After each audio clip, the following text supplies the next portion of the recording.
tigɛ bɛ kɛ ni furancɛ fila in de kɔnɔ. Ayiwa o de kama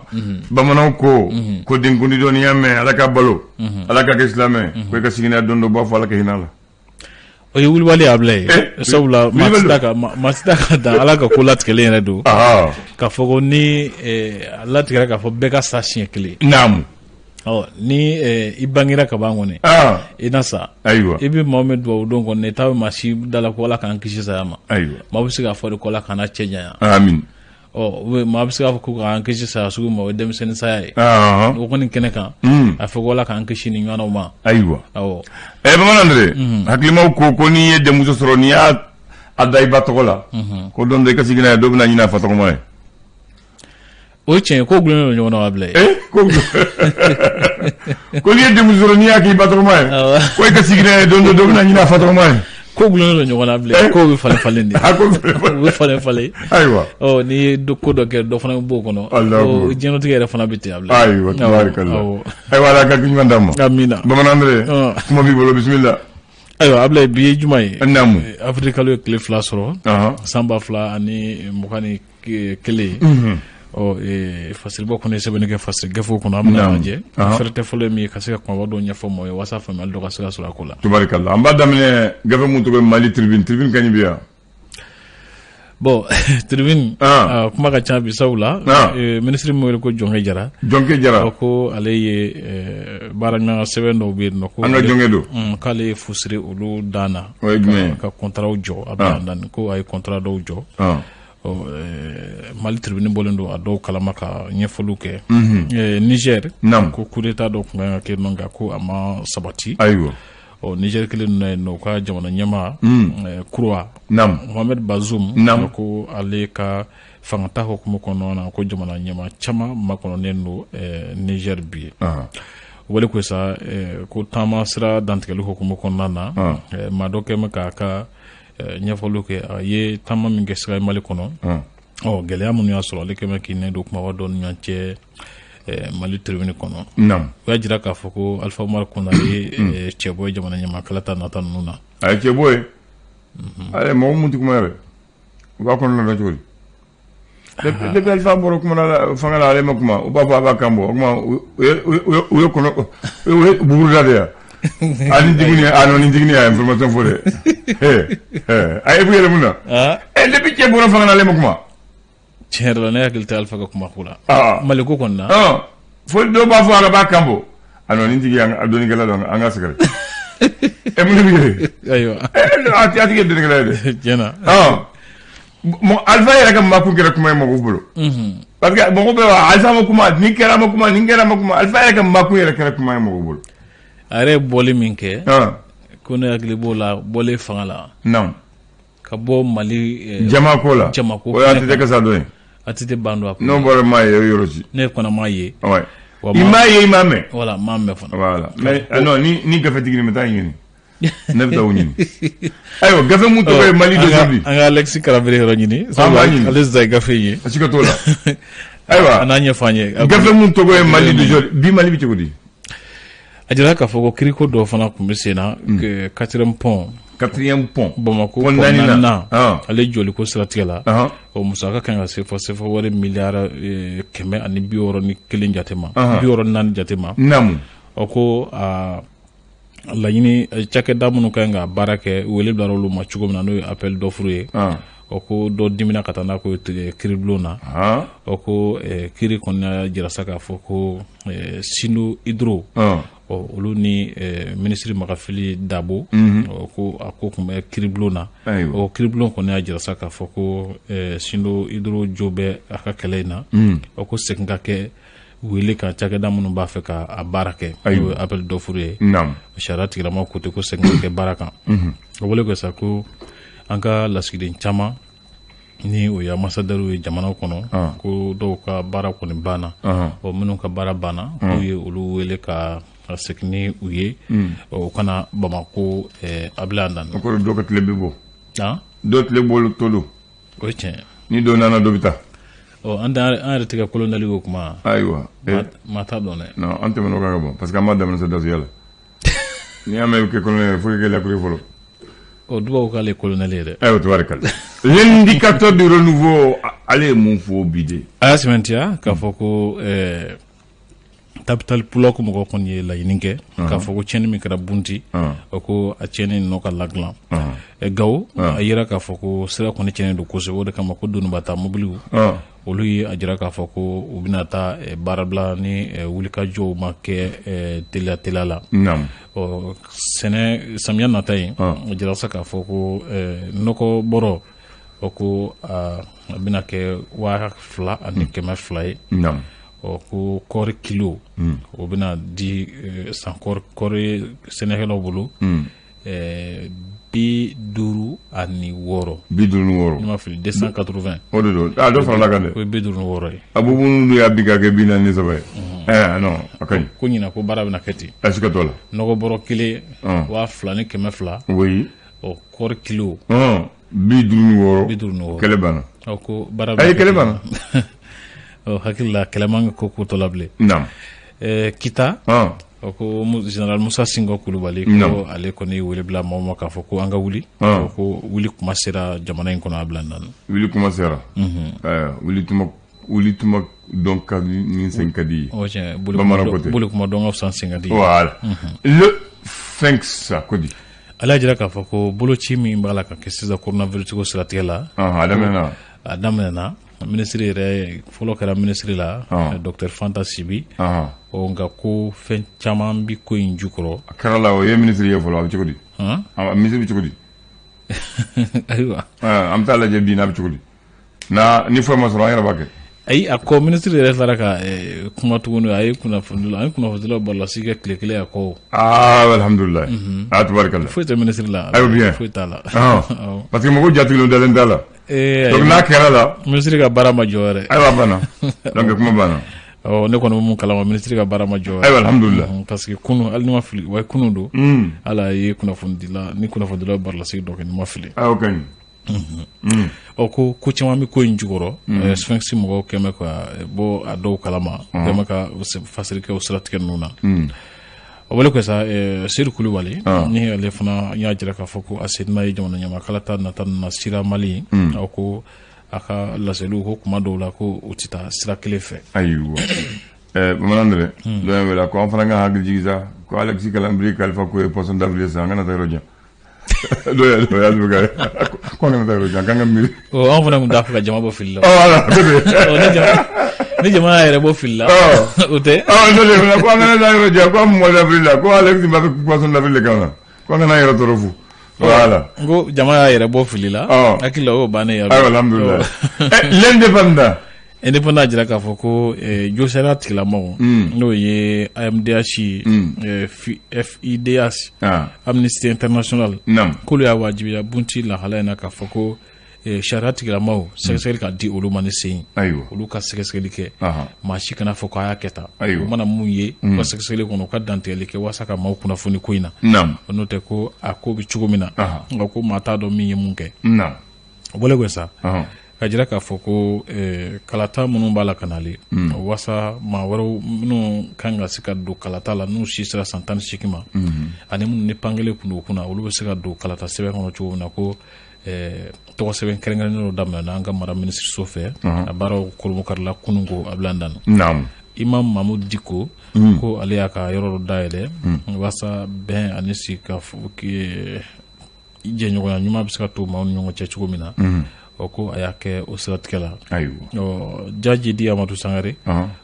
URD bolofara min bɛ Ɲafunge ɲɛmɔgɔ siratigɛ la ko ale bilara Sumala Sise nɔ la a bila dan info matin n'a ka ja belebelebaw jɔn ye n ye Imam Mahmoud Diko ja ye bi u y'a jira k'a fɔ ko a ye yɔrɔ min dayɛlɛ ni o ye centre pour la paix et le vivre ensemble maaw bɛ se ka hɛrɛ ni jɛɲɔgɔn ɲuman bɛ se ka to maaw ni ɲɔgɔn cɛ cogo min na ko o siratigɛ la ko fɛn minnu bɛ ko in jukɔrɔ dɛ ko olu b'o kalama u kɛlen bɛ ka u nɛ don kumaba dɔw ni ɲɔgɔn cɛ min yɛrɛ fana bɛ tali kɛ dɔrɔ dumuni fɛnw sɔngɔ ko siratigɛ la ko minisiri ye min fɔ o don ko Front populaire pour contre la vie chère olu a jira k'a fɔ ko ministre de galon tigɛ jamanadenw ye k'a kan ka walan sɛmɛ ka bɔ ministère la ka galon tigɛ a bɛ sɔn ko buru kɛra 50 ye ko buru kan ka kɛ 1er avril il n'a que les poissons d'avril télé 1er avril bi télé de an bɛ deli o ye kun ye mais dɔw yɛrɛ wulila ko olu min b'an kan ko mun taara ministre fɔ ko o tigi y'u janfa ko olu bɛn u ma sɔn an ko sisan kɔni kuma gɛlɛya ayiwa ne y'o de fɔ n ko an ka ɲɛma ne ye fɛn fɔ i kana kala baara fɔlɔ dɛ bon baara kɛcogo de don Ablaye ne hakili jate ni baara ma kɛ ka ɲɛ baara kan ka kɛ ka ɲɛ cogo minnu na sinon aw bɛ soli aw tɛ taama a kɛra olu ta ye ni i tɛ taa ka taama ɲɔgɔn min i man ka taa k'i taama ɲɔgɔn min to yen n'i bilara a ɲɛ i bɛ tila k'i jɔ k'a makɔnɔ a si ka t'o la kuma banna le challenger ale y'a sɛmɛntiya k'a fɔ ko professeur Modibo Jakite Mali ka san 30 sɔrɔ hukumu kɔnɔna na parti politiques cɛyali hukumu kɔnɔ o ko a y'a jira k'a fɔ ko laɲini tun ye min ye san 2000 ani san 1991 waati ninnu na o ko min bɛ senna sisan ko olu cɛ ka jan ɲɔgɔn na kosɛbɛ a ye ɲɛfɔli dɔw kɛ a ko siratigɛla talanjɛri mɔgɔw ye ka jira fana k'a fɔ ko ordre des médecins Bamako yan nɔ olu y'a jira k'a fɔ ko musaka minnu bɛ wele ko ristourne kɛnɛyako kɔnɔ k'a b'a la k'an ka kɛnɛyako bɛɛ lajɛlen don bɔgɔ la Ablaye Andane ni ye sɔgɔmada n'a kunnafoni teli kumaba dɔw ye tilegan fɛ an bɛna lajɛ k'an nɛ don kuma dɔw ni ɲɔgɔn cɛ tubaarikala bamanan André n bɛna taa n'i ye Bamako kɔnɔ n bɛ taa yala n'i ye n bɛna fɛn fila f'u ye e yɛrɛ k'o jate mɔgɔw yɛrɛ bɛna jate Bamako n'i donna Bamako sisan so ɲɛnama ɲuman min bɛ Bamako filɛli yɔrɔ bɛ se ka da mun kan u bɛɛ y'a mɔgɔw jɔ u bɛɛ nasara de y'o jɔ a cogo de ta an bɛna fɔ ye sisan mairie district ale ka so jogo a bɛ filɛli kun bɔ chambre de commerce a bɛ filɛli kun bɔ a so cogo tubabuya cogo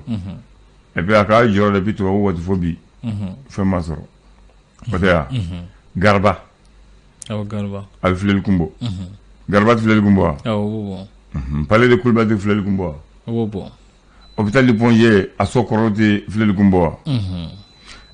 Carrefour des jeunes a tɛ filɛli kun bɔ wa Soudan Sinɛ hali sinimɛ tɛ k'a la sisan an ɲɔgɔn sinimaso ma dilan fɔlɔ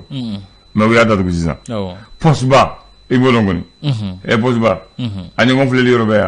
yan grande cathédrale de Bamako jumɛn ninnu jɔcogo a n'an ka so jɔcogo tɛ kelen ye marché rose dibida u b'a fɔ marché rose a kɛra la sisan mais marché rose dun bɛ yen dibida a donda parce que n'i y'a donda n'a tɛ so tɛ yen a ɲɔgɔn a tɛ filɛli kun bɔ wa a b'o bɔ ina mun fɛrɛ la sisan a tɛ filɛli kun bɔ a b'o bɔ artisanat jɔcogo a tɛ filɛli kun bɔ lycée Askia a bɛ filɛli kun bɔ a tɛ filɛli kun bɔ wa stade Uwenzɛ Kulibali a tɛ filɛli kun bɔ wa a b'o bɔ ayiwa ne de fɔ n ko musée fana t'a la musée b'a la mais musée jɔra o y'a kari ka jɔ kɔfɛ mais tubabu ye fɛn fɛn dilan ka mara la u ka waati la non seulement tubabu ka kɛ gunan ye o y'a dilan ka ɲɛ so ninnu bɛ yen u ka ca ni 100 mais hali tɛrɛ kelen t'a yɛlɛ u ka karo hali bi karo ma a ma effacer et puis so u y'a jɔ cogo min na k'a kɛ an ka laadala so jɔ ye k'a bɛn an ka waati ma n'an ka laada ma wa kuma tɛ tɛmɛ dɛ k'a fɔ ko nin so in k'i b'a fɔ ko a waati tɛmɛna ayi a waati tɛmɛ donc hali kɛlɛ bɛ ne ma fɔ yɛrɛ ministère de l'éducation nationale ka ɲɛsin fɛn ministère de l'éducation nationale n'i y'o so ninnu ye kɛnɛ ma i b'a fɔ ko non ko nin tɛ ko mɔgɔ man ka don nin kɔnɔ yɛrɛ n'i taara ministère des transports ka ɲɛsin grand hôtel ma i y'o fana ye ayiwa ninnu so ɲɔgɔn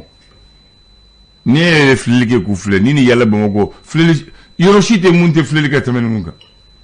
u jɔcogo kɔni u jɔcogo ka ɲi yɛrɛ dɛ voilà u jɔcogo ka ɲi baraka b'u la u ma fara u ma kari u ma tiɲɛ depuis tubabu y'a bila so fɔlɔ yɛrɛ mairie mairie yɛrɛ bɛ so mun kɔnɔ o de ye mairie so fɔlɔ ye o jɔra 1883 o ni sisan jate ɲini ka cɛ 1883 san 100 ni joli y'a san 120 ko bisa wani ko mais n'i y'a ye bi so do jora ko fe o be prena o be bina ok voilà et Garba jora en 1905 mais Halbi a battu là Palais de Koulibaly jora en 1906 anga palais renia ya nyongo do frafina yere non palais ni dona palais ngono ba do ko tiera ni jora et hôpital du Ponge jora en 1908 halu yo so mun jo ko fe ka fraka o be prenale so folo be mo pre so folo ko gore ni dona yere ba do go ni ya escalier tay ba do be escalier ka Carrefour des jeunes jora en 1913 Halbi aba chokola Carrefour des jeunes Soudan Club uli jora en 1914 hali saba chokola mais yada dugunta do muna to foi kala Soudan Club do abi malitel siège ko mais yada dugal bi allez de tuer ça le cinéma fermé ici yoro fermé yoro jibi do la Grande Poste ouadio en 1914 mais Grande Poste bi ni ya le ñogon so ñu monté su bakon en 1914 Grande Cathédrale jora en 1925 mais Halbi Abbey yada en 1925 tana en 1925 mais allez Halbi ni ya jochogo abchogo non foitala et Marché Rose allez jora en 1927 mais allez tasma ya jeni ou ya jotu ni ma seka anyaga so depuis a jeni na ya jo amaseka ke antumbe su mundo maintenant Marché Dibida jora en 1933 Marché Dibida ni dona Halbi a nyeda ba chokola Halbi foi masoro a nyeda folo ni Marché Rose nyeda tumbe kele ina jora en 1933 ina fana bile halisi ko bo chokola foi masoro lycée Aska jora en 1915 lycée Aska ba chokola en 1915 où nege mun kala ka ke koyo o Halbi o nege de bala Halbi zoma dum foi masoro keno baran no kara kanye ga baran no kara kanye Stade Wenze a jora en 1927 abana en 1928 allez nyon stade te Halbi Stade Wenze avec vélodrome vélo tumbi bolala voilà donc Garba konango donc net mba fe ka fo donc nammi sojo anga joni misela anga joni kien anga joni barkay ni tar mo alfa e monument ke mo ba fle mais mo shi teme ni so kelengelen ni mi jo ku fle oui ngo chen voilà ibaro so nu yanga la dala so re de ko nu yanga tabiyo ni fion re di a jo chu kan et puis abi an yere de ko fo quoi ni ya ye bi yere ya ko no nam donc mba fe ko do fo donc na fo anga fenge anga keni ngane anga ke kenya anga keni sebe mu wori mun diranga dola to bo ya ke bi ça fait so be Halbi so kanyi 600 so ou kan 600 so de o parce que ye mu fore do so ti barati ke ble ni kono jelen ya yo voilà o dobe ni fora ko e kata shima boro flaka nga do yoro mina ni nano ge shima boro kele atube aso karde ala kari bon nunu hal ni ko pondi do la bisege i ka so ya pondi do la folo chambre de commerce ma ya jotu ko mina donc ma fe ko don do foyebi comme les tewele bomo ne nu mbefle ni non ni nu boro bomo ko sisa boko bielo après nta shi don o tien donc o tu ma fe ka foyebi ma fo ni che wa kambe tlegan fe na la sonama ala ka wati wala ina amin